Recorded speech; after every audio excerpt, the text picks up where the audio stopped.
Kerangkeng manusia di rumah Bupati Langkat nonaktif terbit rencana perangin-angin meninggalkan ironi dan masih menjadi misteri. Tak sedikit yang melontarkan pujian atas kegiatan rehabilitasi pecandu narkoba yang disebut ada di situ. Namun lembaga-lembaga yang sejak awal mengendus ada kejanggalan tak henti melakukan investigasi.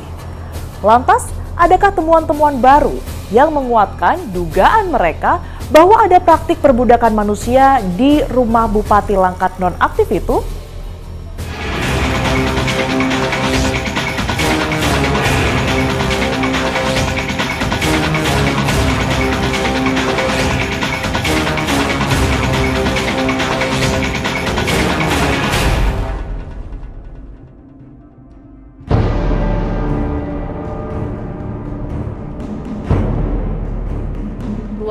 Satu ruangan ini kira-kira ukurannya sekitar 6 kali 6 meter begitu, dan satu ruangan ini bisa dihuni sekitar 15 warga yang harus direhabilitasi karena pecandu narkoba.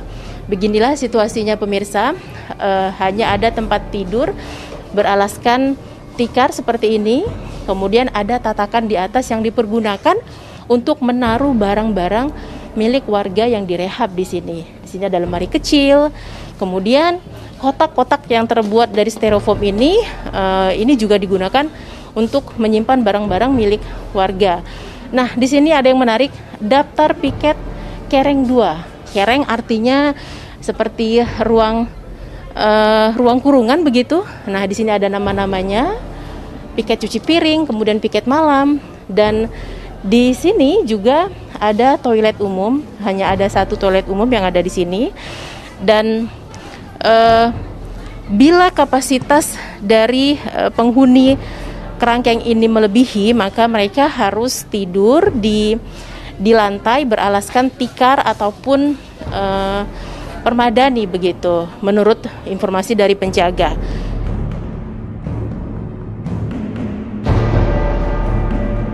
Itulah kondisi kerangkeng manusia yang berada di belakang rumah pribadi Bupati Langkat nonaktif terbit rencana perangin-angin yang terus menjadi sorotan publik. Pro kontra atau perdebatan juga mewarnai mencuatnya keberadaan sel khusus tersebut. Pengakuan-pengakuan yang seakan menyanjung kehadiran kerangkeng buatan Bupati Langkat nonaktif itu telah muncul dan seakan menyapu kecurigaan adanya perbudakan modern yang dilaporkan oleh Migrancare. Namun, apakah pengakuan-pengakuan itu adalah fakta yang sebenarnya? Ataukah ada yang masih tertutup dan belum terungkap?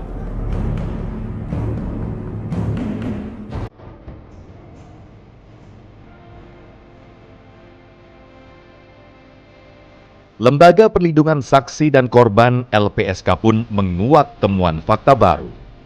Temuan itu bertolak belakang dengan pengakuan-pengakuan yang dilontarkan secara terbuka oleh beberapa pihak sebelumnya. LPSK bahkan meyakini ada indikasi tindak pidana perdagangan orang di balik kegiatan yang dibalut rehabilitasi itu.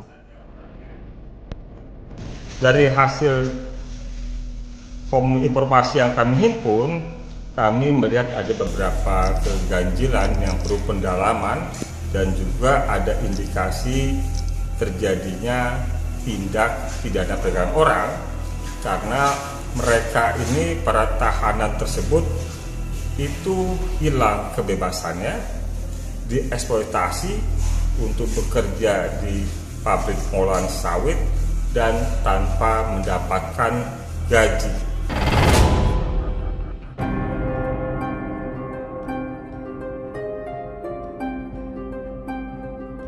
Ironisnya lagi, terungkap dugaan bahwa para penghuni kerangkeng itu dilarang menjalankan ibadah keagamaan, meskipun di ruang mereka ada perlengkapan ibadah. Kami juga mendatangi lokasi, mendatangi pabrik tempat pengolahan sawit tersebut, dan juga kami mendengar sendiri dan bertanya apakah mereka bisa berkomunikasi lewat handphone kepada keluarga. Hal itu tidak diperbolehkan. Apakah mereka bisa melaksanakan ibadah sebagaimana sewajarnya? Hal itu juga dibatasi. Kami melihat adanya sejadah, tapi ketika kami tanyakan apakah boleh mereka sholat Jumat? Tidak boleh. Bagaimana dengan sholat Id? Apakah mereka boleh sholat Id Idul Fitri? Tidak boleh. Bagaimana dengan yang non-muslim? Apakah mereka bisa ke gereja di hari Minggu? Tidak boleh. Apakah mereka bisa ke gereja di hari Natal dan Misa? Tidak boleh.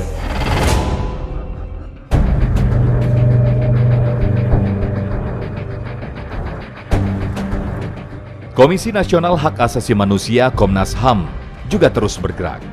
Jajaran kepolisian daerah Sumatera Utara turut serta. Fakta tragis kembali terkuak. Komnas HAM menyebut ada peristiwa hilangnya nyawa orang yang berlangsung di tempat yang diklaim sebagai rehabilitasi pecandu narkoba itu.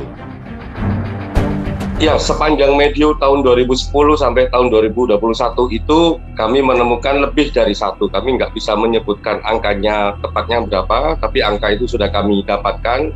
Rasanya macam-macam, mulai perlakuan memukul, ya, terus itu juga memperlakukan tindakan lain yang kejam dan tidak manusiawi, itu kami temukan semua.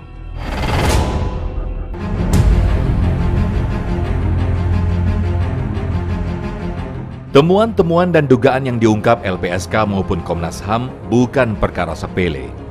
Jika terbukti, tentu bakal menambah kasus hukum yang menjerat terbit rencana perangin-angin yang kini menjadi tersangka dan ditahan KPK. Lantas, apa pembelaan dari bupati nonaktif itu? Ini terminologi dan kemudian proses yang menurut kami terlampau terburu-buru. Ada investigasi, ada temuan ini harus diklarifikasi dulu. Ya kan? Setelah diklarifikasi, ada tim analis, masuk ini kepada komisioner, pleno.